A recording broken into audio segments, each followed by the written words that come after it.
ठीक है, तो हम बात कर लेते हैं स्क्विंट के बारे में। स्क्विंट, ठीक है, रेड कलर ही यूज़ करते हैं स्क्विंट के लिए। तो एक निमोनिक है SO4, SO4-2, इसे क्या कहते हैं, सल्फ़र कहते हैं ना।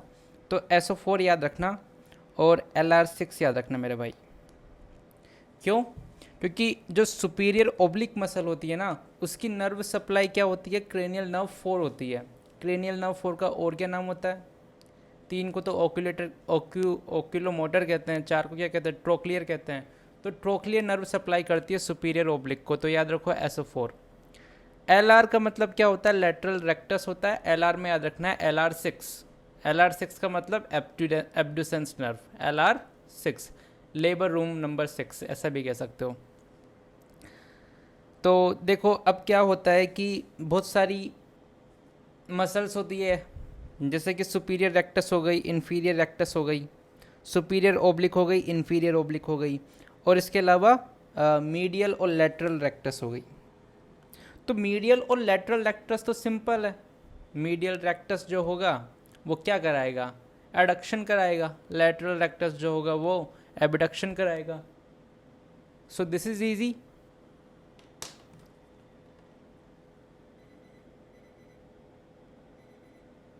ये तो क्या है, ये तो इजी है ना, दिस इज इजी।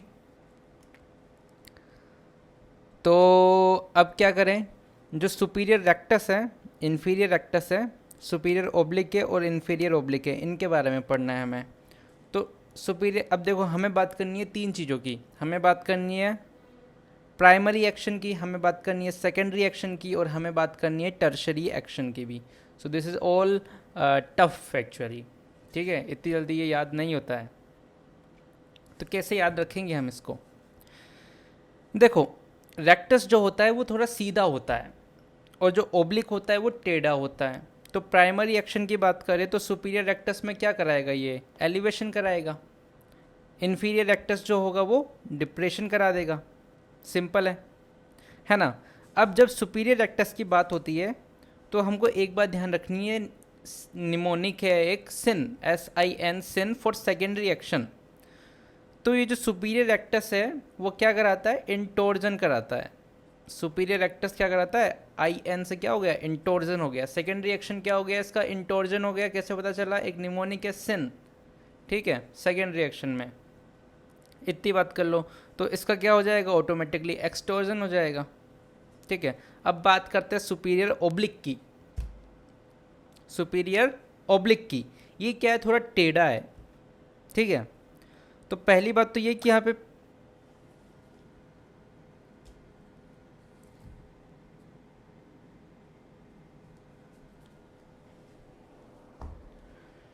पहली बात तो ये कि यहाँ पर जो प्राइमरी एक्शन है वो इंटोर्जन और एक्सटोर्जन हो जाएगा। तो अब कैसे पता लगा कि किस में क्या होगा? तो वही सेम निमोनिक है हमारे पास, सिन वाला, SIN, सुपीरियर के लिए। तो इंटोर्जन हो गया और ये एक्सटोर्जन हो गया। अब सुपीरियर ओब्लिक ये टेढ़ा है, ये एलिवेशन नहीं कराएगा, ये क्या करा देगा, डिप्रेशन कराएगा, उल्टा है। और जो इन्फीरियर ओब्लिक है वो क्या कराएगा, वो एलिवेशन करा देगा। सेकेंडरी के अंदर सेकेंडरी एक्शन होंगे इसके, क्योंकि ये क्या है, उल्टा है, मैंने बताया था। लेकिन अब सबसे इम्पोर्टेंट बात है कि टर्शियरी एक्शन किसका क्या होगा, तो इसको हम कैसे याद रखेंगे? देखो, इसको याद करने का तरीका है ABO। यहाँ पे O का मतलब क्या हुआ, जब भी बात होती है ओब्लिक की, किसकी, ओब्लिक की, तो AB का मतलब एबडक्शन मिलेगा। ABO ये क्या है, एक तरीके का ये एक निमोनिक है, इसे हमें याद करना होगा। ABO क्या है, एक निमोनिक है कि एबडक्शन मिलेगा हमें किसके अंदर, जो ओब्लिक मसल्स होती है उनके अंदर। तो ऑटोमेटिकली जो रेक्टस वाली होगी, सुपीरियर रेक्टस और इन्फीरियर रेक्टस, उसके अंदर हमें क्या मिलेगा, एडक्शन मिलेगा। तो इस तरीके से ये क्या है, बहुत ही ज़्यादा सिंपल हो जाता है। ठीक है, इतनी बात समझ में आती है तुमको, इतना ही हम समझ सकते हैं, है ना।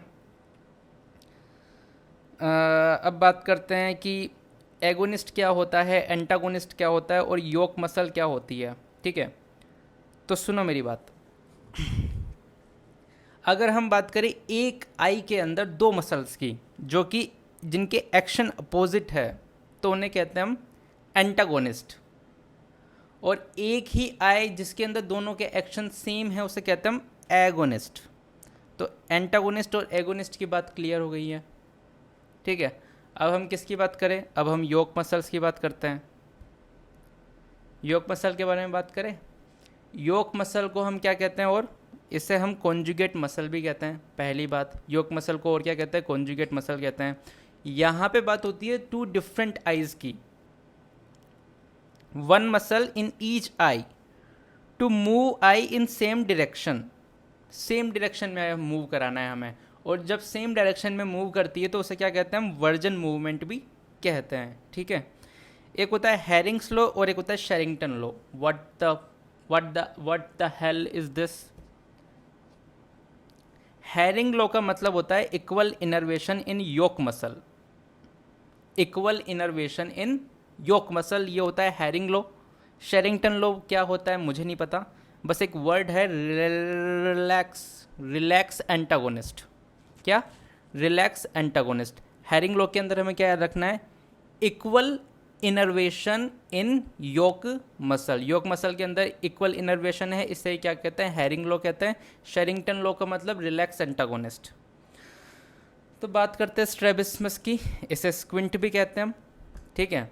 दो तरीके का होता है, इट कैन, ये झूठा भी हो सकता है, स्यूडो स्ट्रैबिस्मस कहते हैं जिसको, और ये सच्चा है तो ट्रू स्ट्रैबिस्मस है, ठीक है। अब ट्रू स्ट्रैबिस्मस भी क्या है, दो तरीके का होता है, एक तो मैनिफेस्ट होता है और एक लेटेंट होता है। जो लेटेंट होता है उसको क्या कहते हैं हम, फोरिया कहते हैं। जो लेटेंट होता है उसको क्या कहते हैं, फोरिया कहते हैं। और जो मैनिफेस्ट होता है, मैनिफेस्ट, उसको क्या कहते हैं हम, उसको कहते हैं हम ट्रोपिया। लेटेंट को कहते हैं फोरिया और मैनिफेस्ट को कहते हैं ट्रोपिया। लेटेंट को फोरिया और मैनिफेस्ट को ट्रोपिया कहते हैं, ठीक है। इतनी बात समझ में आती है। अब ट्रोपिया के अंदर भी दो तरीके के होते हैं, it can be comitant, it can be incomitant. Comitant का मतलब कांस्टेंट डेविएशन रहता है, इनकॉमिटेंट का मतलब कांस्टेंट डेविएशन नहीं रहता है। एक होता है पैरालिटिक और रेस्ट्रिक्टिव। इनकॉम्पिटेंट के भी ये क्या है, टाइप है, कॉमिट और पैरालिटिक और रेस्ट्रिक्टिव है ना। तो मान लो इन दोनों को डिफरेंशिएट करना है, तो उसके लिए हमारे पास होता है एक FDA टेस्ट, इसे कहते हैं फोर्स डक्शन टेस्ट। क्या नाम है इसका? इसका नाम है force duction test. It is positive in restrictive incomitant tropia, ठीक है। इतनी बात समझ में आती है। पैरालिटिक के अंदर क्या होता है, ये फोर्स डक्शन टेस्ट निगेटिव होता है। Phoria, hidden deviation becomes manifest under ocular stress. तो रहता ये हिडन है, लेकिन ये मैनिफेस्ट कब करता है अपने आप को, जब किसी तरीके का कोई ओकुलर स्ट्रेस आता है उस कंडीशन के अंदर। Patient will say something, my eyes are deviated. Patient will say sometimes, कभी कभी, my eyes are deviated but it is not constant all the time. That's all I want to say. Investigation या फिर workup for squint, तो क्या क्या investigation होती है? सबसे पहली बात, examine ocular movement in all direction of gauge. चलो ठीक है। Calculate refractory error bye retinoscopy.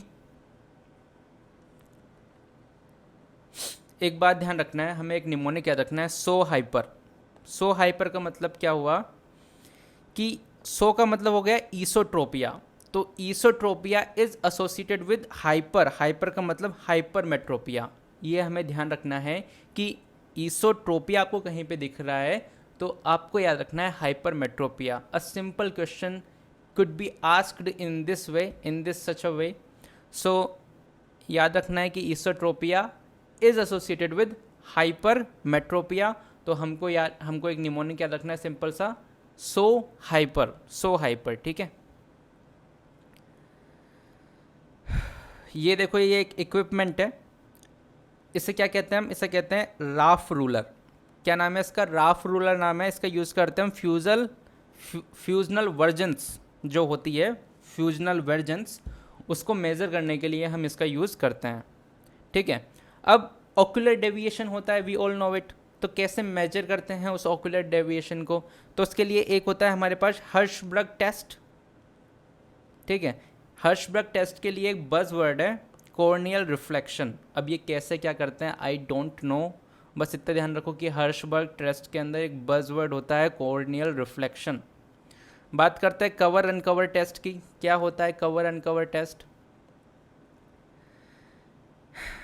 देखो, जो कवर टेस्ट होता है वो यूज़ करते हैं ट्रोपिया को पता लगाने के लिए। तो इसके लिए एक निमोनिक के सीधा सा सीटी स्कैन याद रख लो कि जो कवर होता है उसका यूज़ करते हैं ट्रोपिया को पता लगाने के लिए। ये एक निमोनिक के सीटी स्कैन बहुत ही अच्छा कि कवर टेस्ट का यूज़ करते हैं ट्रोपिया को पहचानने के लिए और अनकवर टेस्ट का यूज़ करते हैं फोरिया को पहचानने के लिए। सिंपल सी बात है, याद रखो सीटी स्कैन, सी मतलब cover test which is used for tropia, ठीक है। अब देखो कवर टेस्ट और अनकवर टेस्ट इसको समझते हैं थोड़ा। This is very tough I know. उसके लिए सबसे पहले तो एक निमोनिक है हमारे पास डूम। इस डूम का मतलब क्या होता है? डी से मतलब डेविएशन, मतलब इस पूरे का मतलब हुआ deviation is always opposite of movement. अब इसका मतलब क्या हुआ उसके बारे में हम बात करेंगे। देखो इस क्वेश्चन को समझो अच्छे से कि कवर टेस्ट कर रहे हैं ना, एट प्रेजेंटेशन ये इस तरीके से ये इधर की तरफ है ना, एक्सोट्रोपिया है। तो हम जानते हैं सीटी स्कैन मतलब अगर ट्रोपिया वाला है तो कवर टेस्ट करते हैं, ठीक है। ये बात तो हमें पता चल गई, ठीक है। तो अब हम इसमें क्या करते हैं कि कवर करते हैं हम नॉर्मल आई को। ये बात ध्यान रखने की बात है कि कवर टेस्ट की ट्रोपिया के अंदर कवर टेस्ट करते हैं और कवर टेस्ट के अंदर हम नॉर्मल आई जो होती है उसको हम क्या करते हैं अक्लूड करते हैं। अक्लूड किया तो इस कंडीशन में क्या होता है, डेविएटेड आई, मतलब ये क्या थी हमारी डेविएटेड आई थी, डेविएटेड आई टेक्स फिक्सेशन, फिक्सेशन ले रही है ये, ठीक है। किधर की तरफ ले रही है? इधर की तरफ ले रही है, मतलब इट मूव्स इनवर्ड, ठीक है। और डूम में हमने याद किया था कि जो डेविएशन होगा वो हमेशा अपोजिट ऑफ मूवमेंट होगा। तो जब मूवमेंट इनवर्ड हो रहा है तो जो डेविएशन है वो क्या है एक्चुअली? एक्सोट्रोपिया है। तो मतलब ये इस तरीके से कंफर्म हो गया है, ठीक है। ये क्या है? ये कंफर्म हो गया है कि हाँ ये एक्सोट्रोपिया हो गया। वैसे तो यहाँ पे देख के भी हमको पता चल जा रहा था कि ये एक्सोट्रोपिया है, ठीक है। अब ये तो था ट्रोपिया के अंदर हमने किया इस टेस्ट को। देखो ट्रोपिया के अंदर भी तो हमने पढ़ा था कि जो ट्रोपिया होता है वो भी दो तरीके का हो सकता है। पढ़ा था क्या ऐसा कुछ? नहीं पढ़ा था ना। ट्रोपिया का मतलब मैनिफेस्ट है, तो मैनिफेस्ट ये है, सच्ची में है मैनिफेस्ट। तुम तो इतने से ध्यान रखो कि सीटी स्कैन याद रखो, मतलब कवर टेस्ट का यूज़ करते हैं ट्रोपिया के लिए। और एक बात ध्यान रखना कि कवर टेस्ट में क्या करते हैं हम नॉर्मल आई को अक्लूड करते हैं। और एक बात याद ध्यान रखना डूम की कि deviation is always opposite to the movement. ये देखो इस तरीके से नॉर्मल आई है, मतलब ये फोरिया है, तो फोरिया के लिए क्या करते हैं हम अनकवर टेस्ट करते हैं, ठीक है।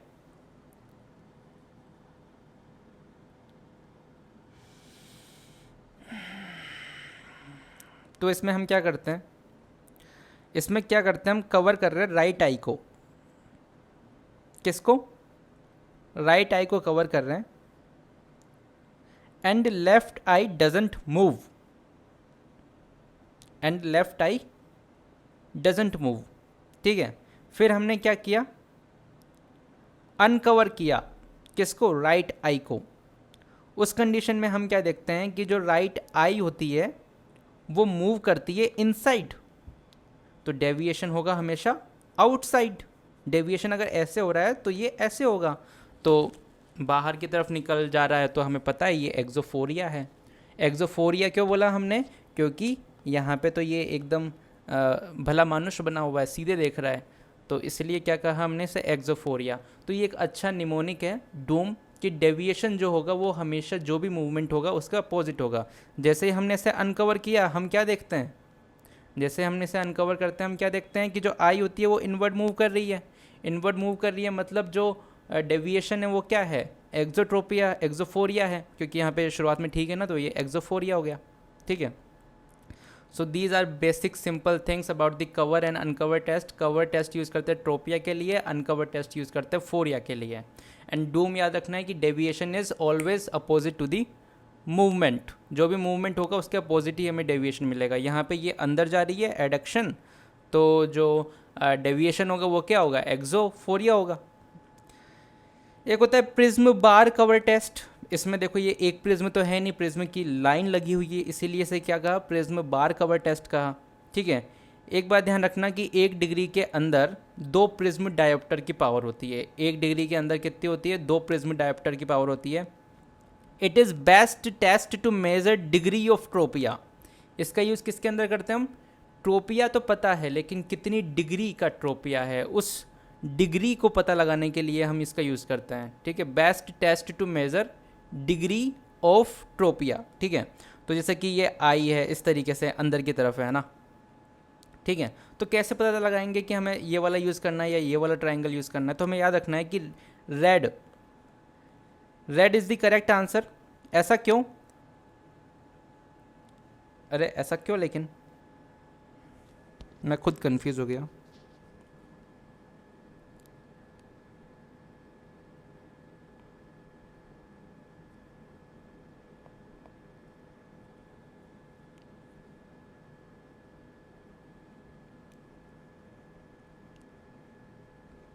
देखो ये जो ट्रायंगल होता है ना,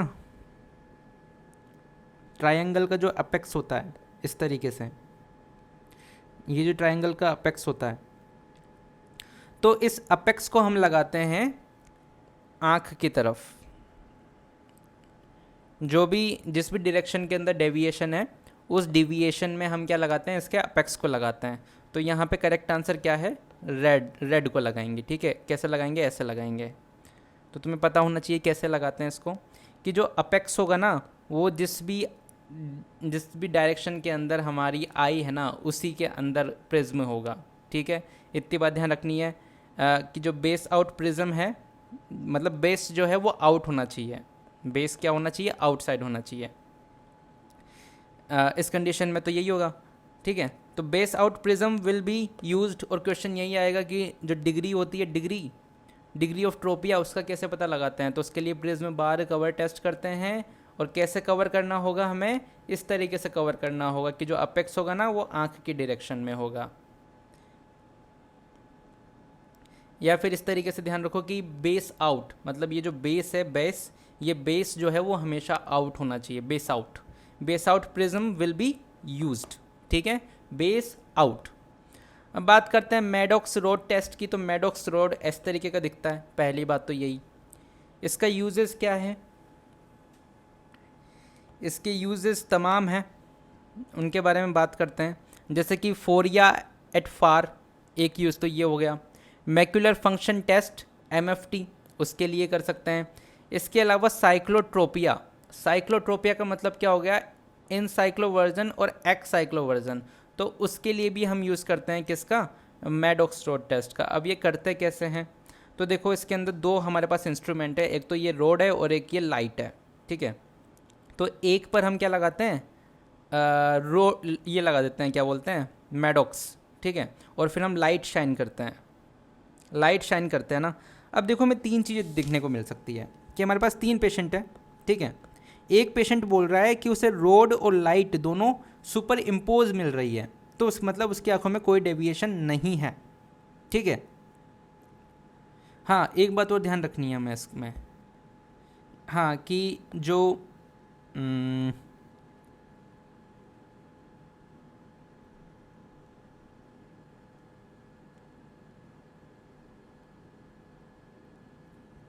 लिखा नहीं है क्या मैंने इसके अंदर,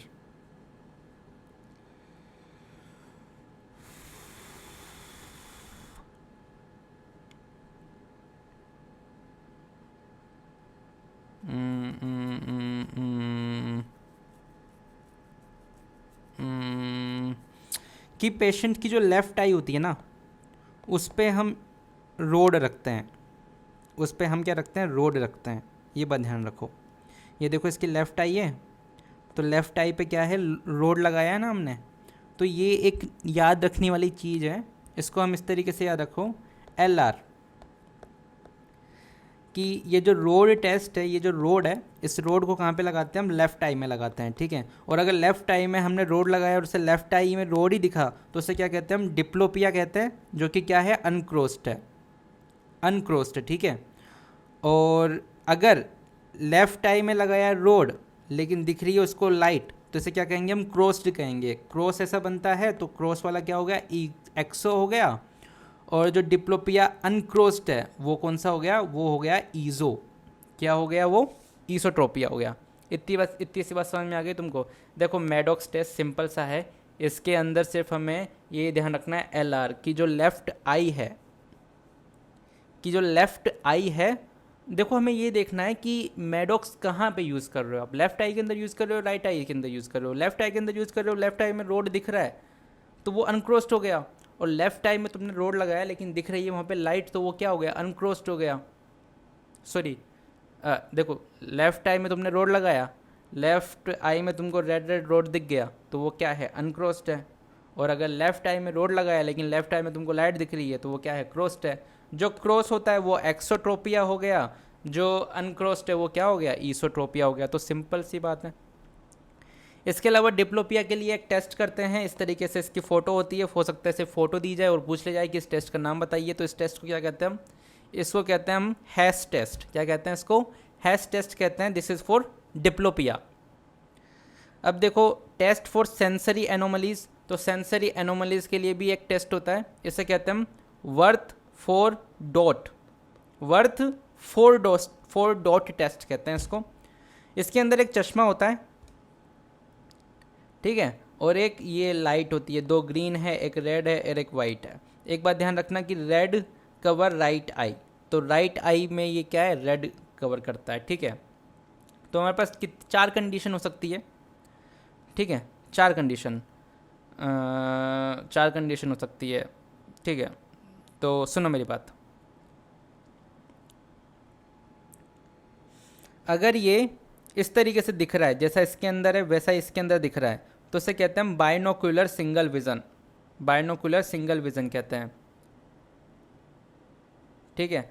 अब देखो रेड होती है, red over red right I, ये जो रेड कलर है वो राइट आई पे होता है, ठीक है। तो अगर रेड वाले डॉट ऐसे दिख रहे हैं, रेड वाला ऐसे दिख रहा है, तो इसका मतलब क्या हुआ? इसका मतलब हुआ कि लेफ्ट आई सप्रेशन हो गया। और अगर राइट आई सप्रेशन हो गया, देखो सुनो, लेफ्ट आई सप्रेशन हो गया, लेफ्ट आई सप्रेशन से क्या हुआ कि लेफ्ट से हमें ग्रीन ग्रीन दिखना चाहिए था ना, तो वो दिखा ही नहीं। इसके अलावा राइट आई से रेड रेड दिखना चाहिए था। देखो सीधी सी बात है, राइट आई से राइट राइट दिखना चाहिए था हमको, तो राइट दिखा नहीं, तो क्या कह दिया उसे? राइट आई सप्रेशन कहा। लेफ्ट आई से क्या दिखना चाहिए था? लेफ्ट आई से ग्रीन ग्रीन दिखना चाहिए था, लेकिन ग्रीन ग्रीन नहीं दिखा, इंस्टेड हमें रेड रेड दिखा, तो उससे क्या कह दिया हमने? लेफ्ट आई सप्रेशन कह दिया। लेकिन अगर इस तरीके से दिखता है आपको, तो इस कंडीशन को क्या कहते हैं हम? डिप्लोपिया कह रहे हैं, कि हमको दोनों ही दिख रहे हैं लेकिन दोनों अलग अलग दिख रहे हैं। साथ में दिखते तो उसे क्या कहते हैं? बाइनोकुलर सिंगल विजन कहते हैं या ARC कहते हैं। अब इस तरीके से अलग अलग दिख रहे हैं तो उसे क्या कह रहे हैं हम? डिप्लोपिया कह रहे हैं। याद रखना इसके अंदर कि राइट आई से रेड कलर देखते हैं, और अगर रेड कलर नहीं दिख पा रहा है राइट आई से तो उसे क्या कहेंगे? राइट आई सप्रेशन कहेंगे, ठीक है। इतनी बात समझ में आती है? तो ये डिपेंड करता है कि क्या दिख रहा है, उसी से डिपेंड करता है ये। एक होता है test for binocular single vision, BSV grade 3 stereopsis. तो ये एक टिटमस फ्लाई स्टीरियोप्सिस टेस्ट होता है, पता नहीं क्या है ये बकवास। बात करते हैं पैरालिटिक स्क्विंट की, तो 3, 4, 6 any of the cranial nerve can be paralysed, ठीक है। याद रखना है हमें, all clinical features are opposite to the paralysed muscle. जो भी क्लिनिकल फीचर होंगे वो अपोजिट होंगे टू द पैरालाइज्ड मसल। इसके अलावा हेड पोस्चर जो होगा वो सेम होगा। ये क्या है इसका? ये एक ट्रिक है, एक क्लिनिकल निमोनिक है। जैसे कि ये बात कर लेते हैं कि क्रेनियल नर्व 3 की पैल्सी हो गई है, ठीक है। तो हम जानते हैं कि SO4 और LR6, तो बची कुची जो होगी वो क्रेनियल नर्व नंबर 3 होगी। तो क्या क्या हो गई, जैसे कि सुपीरियर रेक्टस हो गई, इन्फीरियर ओब्लिक हो गई, ठीक है, या मीडियल रेक्टस हो गई, ठीक है, तो या फिर एलपीएस हो गया, लिवेटर पैल्पेब्रिस सुपीरियरी, है ना। तो अगर इसकी पैरालिसिस हो गई तो टोसिस देखने को मिलेगा, टोसिस मिल रहा है तो हमें सोचना है क्रेनियल नर्व नंबर 3।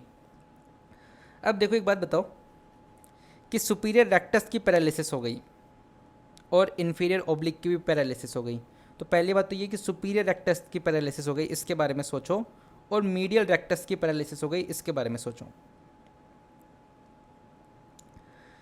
देखो मीडियल रेक्टस की अगर पैरालिसिस हो जाती है तो नॉर्मली हमारी आंखें जो होगी वो बाहर की तरफ जाएगी ना, तो उसे क्या कहेंगे हम, एक्सोट्रोपिया कहेंगे। सुपीरियर रेक्टस मतलब जो ऊपर की तरफ लेके जाती है, अगर उसके अंदर पैल्सी हो गई तो हाइपोट्रोपिया मिलेगा ऑब्वियसली, ठीक है। इसके अलावा एक होती है स्फिंक्टर प्यूपिलाई मसल, अगर इसकी पैरालिसिस हो गई तो क्या होगा, कॉन्स्ट्रिक्शन नहीं होगा, there will be no constriction, no constriction, pupil will be dilated, तो कह सकते हैं हम loss of pupillary light reflex, ठीक है। लेकिन साथ साथ यहाँ पे और क्या मिलता है, there is also loss of accommodation reflex, ये भी यहाँ पे देखने को मिलता है। डिप्लोपिया की बात करें तो एक्सो से हमने याद रखा था कि क्रॉस्ड डिप्लोपिया इसके अंदर देखने को मिलेगा। तो ये सब बातें हो गई किसकी, क्रेनियल नर्व नंबर 3 की। बात करते क्रेनियल नर्व नंबर 4 की, तो SO4 मतलब SO4 का मतलब क्या हो गया, सुपीरियर ओब्लिक। सुपीरियर ओब्लिक की प्राइमरी मसल क्या होती है, सुपीरियर ओब्लिक की याद किया था हमने, सिन। इंटोर्जन, इंटोर्जन में पैरालिसिस होगी तो क्या होगा, एक्स साइक्लोट्रोपिया होगा, ठीक है। इसके अलावा सेकेंडरी काम क्या होता है सुपीरियर ओब्लिक का, डिप्रेशन कराना, तो अगर इसके अंदर पैरालिसिस होगी तो आंखें कहाँ देखेंगी, ऊपर की ओर देखेंगी, तो क्या हो जाएगा, हाइपरट्रोपिया हो गया। अब हम बात करेंगे हेड पोस्चर की। हेड पोस्चर के लिए हमने क्या बोला था, head posture will be to the same side of deviation, तो हाइपरट्रोपिया, है ना। देखो पैरालिसिस कहाँ पे हो गई, डिप्रेशन में हुई ना, तो हेड क्या होगा, हेड भी डिप्रेस हो जाएगा। इसके अलावा इंटोर्जन हुआ तो इसका मतलब head tilt toward the opposite side of paralysed muscle, ठीक है। तो इस तरीके से कह सकते हैं हम। इसके अंदर इतना सा ध्यान रखो कि चिन जो होगा वो डिप्रेशन देखने को मिलेगा हमें किसके अंदर, क्रेनियल नर्व नंबर 4 के अंदर। 6th क्रेनियल नर्व की बात करते हैं तो LR बोला था, LR का क्या काम होता है, लेटरल रेक्टस, तो एबडक्शन कराना होता है। एबडक्शन में पैरालिसिस हो गई तो क्या होगा, एडक्शन होगा, मतलब ईजोट्रोपिया देखने को मिलेगा। ईजो का मतलब अनक्रोस्ड डिप्लोपिया देखने को मिलेगा। हेड पोस्चर की हम बात करें तो क्या होगा, अब देखो यहाँ पे ये वाला क्या है, वो है डेविएशन। तो एबडक्शन मतलब, एब का मतलब क्या होता है, फार अवे, तो face turn to the same side, face turn to the same side, जो आंख की डायरेक्शन होगी ना उसी डायरेक्शन में फेस क्या हो जाएगा, टर्न हो जाएगा। एबडक्शन का मतलब ऐसे या ऐसे, एबडक्शन, एबडक्शन का मतलब क्या, एबडक्शन का मतलब ऐसे ना, ऐसे, तो face turn to the same side of the paralysis, ये बात ध्यान रखनी है हमको। इस तरीके कोई क्वेश्चन आएंगे तो करेंगे उसको। रेस्ट्रिक्टिव स्क्विंट की बात करते हैं हम, तो एक सिंड्रोम होता है जिसे कहते हैं हम डुवेन रिट्रैक्शन सिंड्रोम।